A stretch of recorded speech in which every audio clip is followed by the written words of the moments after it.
দর্শক, আপনারা জানেন যে বিচারপতি শামসুদ্দিন চৌধুরী মানিক একজন গণধিকৃত একজন ব্যক্তি।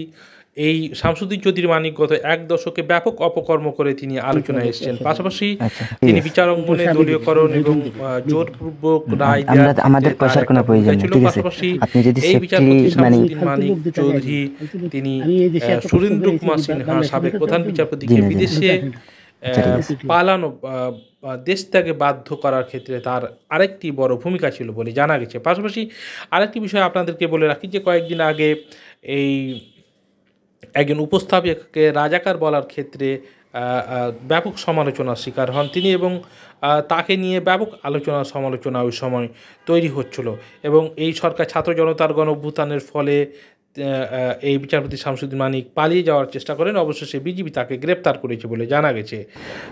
তার পরিণতি দেখে সবাই অবিশ্বাস্য হয়েছেন।